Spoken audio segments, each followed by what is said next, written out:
کسی انسان کو قتل کر دے تو وہ ضرور جان سے مارا جائے گا، یعنی اس کا بھی اس کے بدل مارا جائے گا، قتل کیا جائے گا۔ اور اگر کوئی شخص اپنے ہمسائے کو عیبدار بنا دے، یعنی اس کو جسمانی طور پر اذیت دے، جسمانی طور پر اس کو زخمی کر دے، تو فرمایا جیسا اس نے کیا ویسا ہی اس سے کیا جائے گا۔ جو شخص اپنے ہمسائے کو عیبدار کر دے، اسے زخمی کر دے، تو جیسا اس نے کیا ویسے اس کے ساتھ کیا جائے گا۔ یعنی عضو توڑنے کے بدلے میں عضو توڑا جائے گا،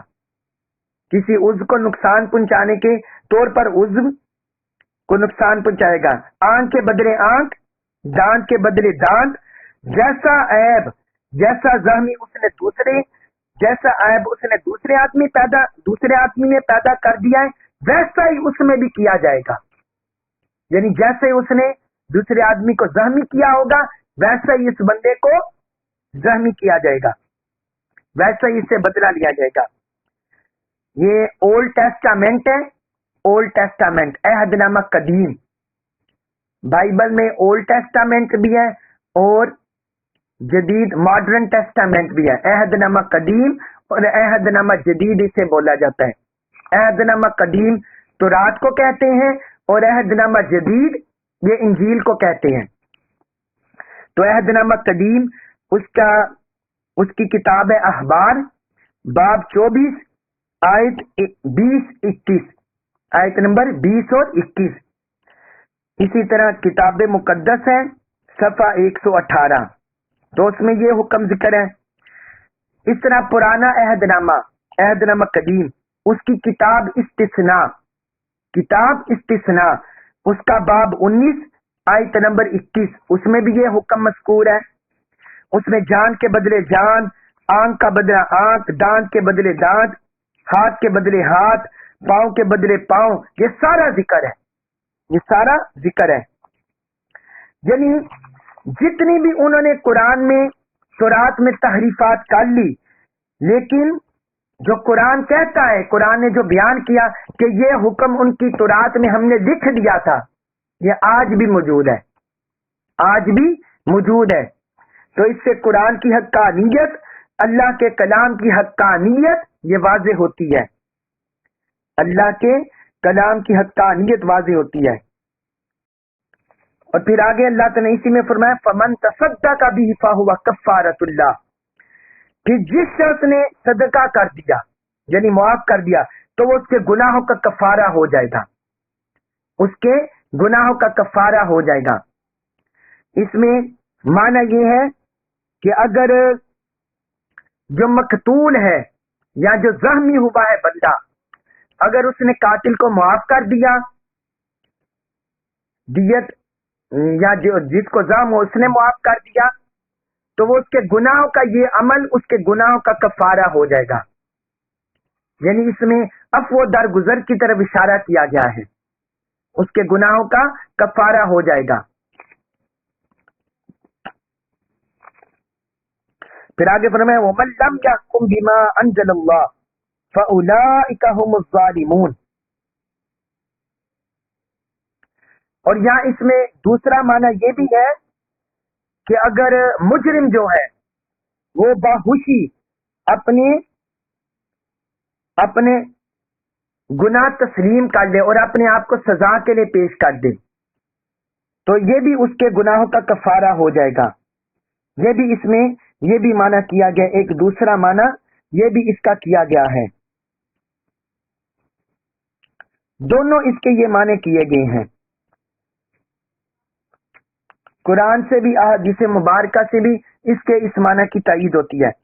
پھر آگے اللہ تعالیٰ نے فرمایا وَمَن لَّمْ يَحْكُم بِمَا أَنزَلَ اللَّهُ فَأُولَٰئِكَ هُمُ الظَّالِمُونَ، اور جو شخص اللہ کے حکم نازل کردہ حکم کے مطابق فیصلہ نہ کرے وہی لوگ ظالم ہیں۔ اس سے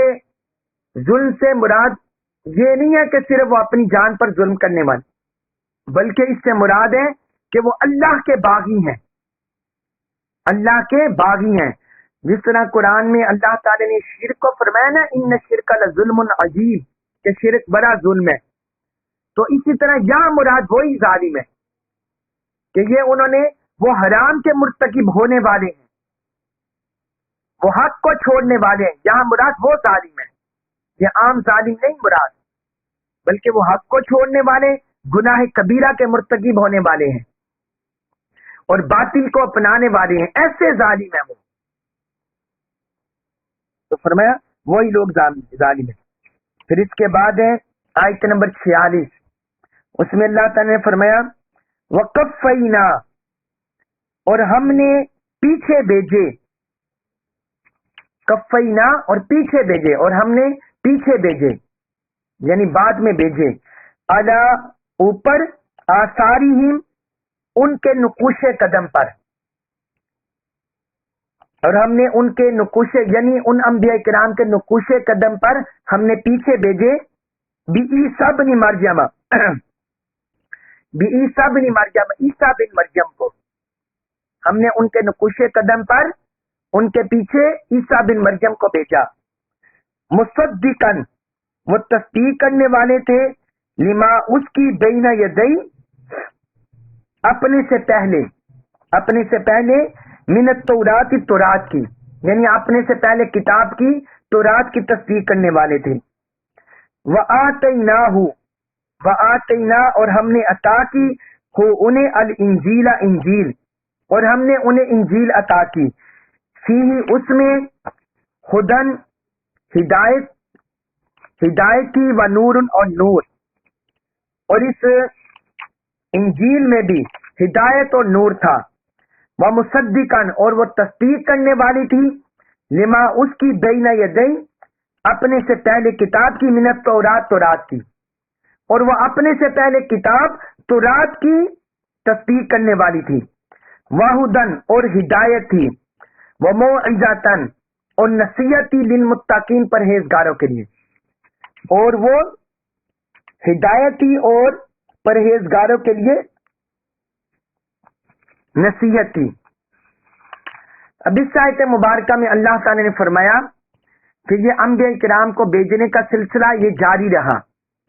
یہ بنی اسرائیل میں اور حضرت موسیٰ علیہ السلام کے بعد فرمایا یہ جاری رہا. تو ہم نے ان کے پیچھے ان انبیاء، یہاں مراد ہے ان انبیاء کرام کے نقوش قدم پر، جو انبیاء کرام تورات کے اوپر آیا نا، یحکم بہ النبیون، کہ تورات کے اس حکم کو نافذ کرتے رہے انبیاء کرام. تو یہاں فرمایا کہ ہم نے ان انبیاء کرام کے پیچھے ان کے نقوش قدم پر، ان کی راہ پر ہم نے عیسیٰ بن مریم کو بھیجا. تو اس سے ہمیں پہلی بات تو یہ سمجھ آئی کہ جتنے بھی انبیاء کرام تشریف لائے ہیں وہ اپنی دعوت کے لحاظ سے، اپنے مزاج کے لحاظ سے، اپنے کردار کے لحاظ سے ایک ہی ہیں، ایک ہی پیج پر رہے ہیں. ان کا کردار، ان کا مزاج اور ان کی دعوت ایک ہی رہی ہے، وہ ایک ہی پیج پر، ون پیج پر رہے ہیں. ان کے کردار میں، ان کی دعوت میں کوئی فرق نہیں آیا. تو یہاں اللہ تعالیٰ نے علی آثارہم کہہ کر اسی بات کی طرف اشارہ کیا ہے کہ جیسے وہ انبیاء کرام تورات کے حکم کو نافذ کرتے رہے، اسی طرح ان کے نقوش قدم پر ہم نے عیسیٰ بن مریم کو بھیجا. عیسیٰ بن مریم کو انہی کے نقوش قدم پر ہم نے بھیجا، ان کے پیچھے بھیجا. یعنی وہ بھی کردار کے لحاظ سے پچھلے انبیاء کرام جیسے ہی تھے، ان میں کوئی فرق نہیں تھا. جس طرح یہود و نصارہ نے آپس میں فرق ڈال دیا، یہود و نصارہ نے فرق کر دیا نا. یہودی کہنے لگے کہ ہمارے یہی نبی ہیں، ہم انہی کو مانتے ہیں، حضرت عیسیٰ کو ماننے سے انکار کر دیا. اسی طرح عیسائیوں نے یہودیوں کا انکار کر دیا، تورات کا انکار کر دیا، اور جو حضرت موسیٰ علیہ السلام اس کا انکار کر دیا. تو اللہ تعالیٰ نے فرمایا یہ ایک ہی پیج پر تھے. اللہ تعالیٰ کا شکر ہے کہ اللہ تعالیٰ نے اہل ایمان ہمارے اندر یہ جو انبیاء کرام کے درمیان فرق کرنا اور انبیاء کرام کے درمیان جدائی ڈالنا، اللہ تعالیٰ نے ہمیں اس سے محفوظ رکھا ہے. اللہ کا بڑا شکر ہے، بڑا کرم ہے. تو فرمایا ہم نے ان کے پیچھے، ان کے نقوش قدم پر عیسیٰ بن مریم کو بھیجا. مصدقا لما بین یدی من التورات، تو وہ کیا، جو ان سے پہلے تورات کتاب نازل ہوئی تھی وہ ان کی تصدیق کرنے والے تھے، وہ ان کی تحریف کرنے والے نہیں تھے، یا ان سے برگشتہ اس سے برگشتہ نہیں تھے، وہ ان کی تصدیق کرنے والے تھے۔ جو تورات میں اصلاً تعلیمات تھی اللہ اور اللہ کے رسول کی، وہ اس کی تصدیق کرنے والے تھے۔ تو قرآن میں، پورے قرآن میں یہی ہمیں درس مل رہا ہے کہ اللہ کی طرف سے بھیجے ہوئے ہر پیغمبر ایک دوسرے کی تصدیق کرتے رہے ہیں، ایک دوسرے کی تصدیق کرتے رہے ہیں، اور ہر آنے والا، ہر بعد میں آنے والا پیغمبر، نبی اپنے سے پچھلی کتابوں کی تصدیق کرتا رہا ہے۔ تو یہی حضرت عیسیٰ علیہ السلام کے بارے میں بھی بیان ہو گیا، ان کا منصب کہ وہ تورات کی تصدیق کرنے والے تھے۔ پھر آگے فرمایا وَآتَيْنَاهُ الْإِنْجِيلَ، اور ہم نے انہیں انجیل عطا کی۔ تو اس کا مطلب ہوا کہ انجیل حضرت عیسیٰ علیہ السلام کو عطا ہوئی، اور اس کی مزید خوبیاں بیان ہوئی۔ اللہ تعالی نے اس کی انجیل کی 5 خوبیاں بیان کی، 5 صفات انجیل کی بیان کی۔ فرمایا فیہ ہدن، اس میں ہدایت تھی، ونور، اور نور تھا، اور تیسری ومصدقا لما بین یدیہ من التوراۃ، وہ اپنے سے پہلے کتاب کی تصدیق کرنے والی تھی، چوتھی وہدن، اور وہ ہدایت تھی، پانچویں وموعظۃ للمتقین، اور متقین کے لیے نصیحت تھی، متقین کے لیے ہدایت تھی اور متقین کے لیے نصیحت تھی۔ یہ 5 خوبیاں اللہ تعالی نے تورات کی انجیل کی بیان کر دی۔ مطلب یہ ہے کہ ابھی جو انہوں نے انجیل میں تحریف کر دیا ہے، اس کی آیات کو حق اور باطل میں آمیزش کر دیا ہے، حدود و تعزیرات میں تعدیلات کر لی ہیں، تحریف کر لی ہیں، احکام میں رد و بدل کر لیا ہے، تو اللہ تعالی نے فرمایا انجیل میں یہ نہیں تھا، انجیل میں ہدایت اور نور تھا، انجیل میں تورات کی تصدیق کرنے والی تھی۔ مطلب یہ ہے کہ تورات اور انجیل کے احکام دیکھے جائیں گے۔ پھر اگلی آیت میں آ رہے ہیں، آیت نمبر 48 میں، کہ قرآن بھی ان کتابوں کی تصدیق کرتا ہے۔ تو چونکہ ان دونوں کتابوں میں تحریف ہو گئی ہے، لہذا قرآن کو کسوٹی بنایا جائے گا، قرآن پر ان دونوں کتابوں کو پرکھا جائے گا۔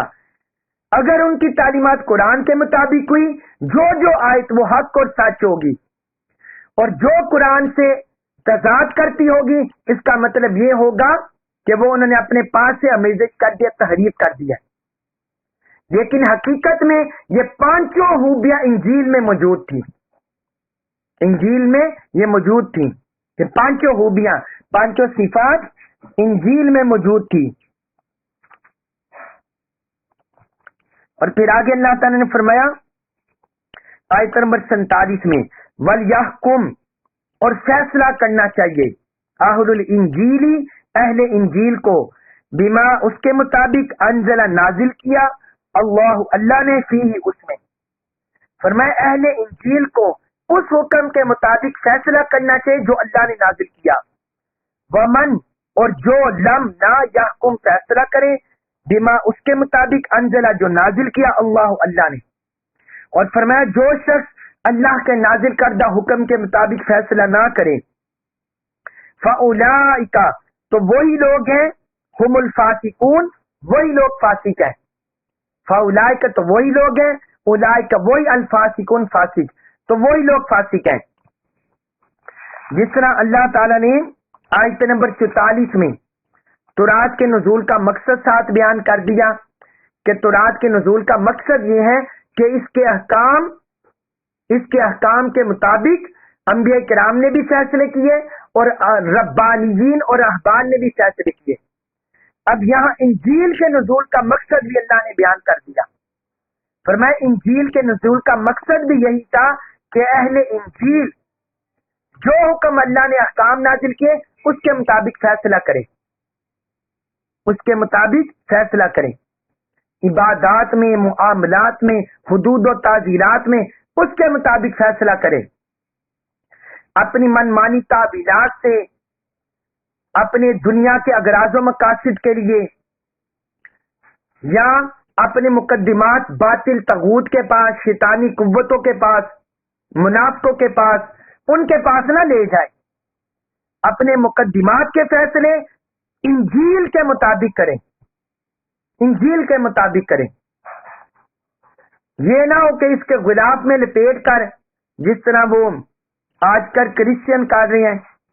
کہ وہ صرف اتوار کے دن گرجا گھروں میں جاتے ہیں، انجیل کی قرات کرتے ہیں، پڑھتے ہیں اور پھر غافل ہو جاتے ہیں. تو یہ اللہ تعالی نے تورات اور انجیل کے ماننے والوں کی مثالیں دی ہیں. اس میں ہمارے لیے بھی عبرت ہے، ہمارے لیے بھی نصیحت ہے کہ ہم قرآن کو غلافوں میں لپیٹ کر بند نہ کریں، بلکہ قرآن کے احکام اپنی ذات پر نافذ کریں، انفرادی طور پر بھی، اجتماعی طور پر بھی، انڈیویجول بھی، کولیکٹیولی بھی، نیشنل لیول پر بھی، انٹرنیشنل لیول پر بھی، قومی لحاظ سے بھی، بین الاقوامی لحاظ سے بھی. ہم قرآن کے احکام کو اپنے معاشرے میں نافذ کریں، سیاست میں، معاشرت میں، معیشت میں، سماج میں، اکانومیکل، پولیٹیکل، سوشل، ہر سطح پر، جوڈیشل سسٹم میں، ہر سطح پر ہم اس کے احکام کو نافذ کریں. تو اللہ تعالیٰ نے فرمایا جو اللہ کے نازل کردہ احکام کے مطابق فیصلہ نہیں کرتے فَأُولَٰئِکَ هُمُ الْفَاسِقُونَ، تو وہی لوگ فاسق ہیں. فاسق کا مطلب صرف گناہ یہاں نہیں ہے، وہ فقہی لحاظ سے فاسق کا مطلب یہ بھی بنتا ہے گناہ گار، لیکن یہاں مراد ہے جو اللہ کے احکام سے منہ پھیرتے ہیں، اراض کرتے ہیں، تو وہ یعنی اللہ کے آگے مجرم بنتے ہیں، اللہ کے مجرم بنتے ہیں، اللہ کے باغی بنتے ہیں، اللہ کے نافرمان بنتے ہیں، تو وہ لوگ فاسق ہیں. تو آپ یہ دیکھیے کتنی سخت احکام نازل کیے. آیت نمبر 44 میں فرمایا کہ جو اللہ کے نازل کردہ احکام کے مطابق فیصلہ نہیں کرتے، فرمایا وہ لوگ کافر ہیں. آیت نمبر 45 میں فرمایا کہ جو لوگ اللہ کے نازل کردہ احکام کے مطابق فیصلہ نہیں کرتے وہ لوگ ظالم ہیں. اور تیسرے مقام پر آیت نمبر 47 میں فرمایا کہ جو لوگ اللہ کے نازل کردہ احکام کے مطابق فیصلہ نہیں کرتے وہ لوگ فاسق ہیں. یعنی اصل میں ان کتابوں کے نازل کرنے کا مقصد، کتاب الہی کو نازل کرنے کا مقصد یہ ہے کہ اس کے احکام کے مطابق فیصلے کیے جائیں، اپنی زندگیوں پر اور معاشرے پر اس کے احکام کو نافذ کیا جائے. یہ اس کا حقیقی مقصد ہے. اللہ تبارک و تعالی ہمیں قرآن مجید کا کمال کو فہم نصیب فرمائے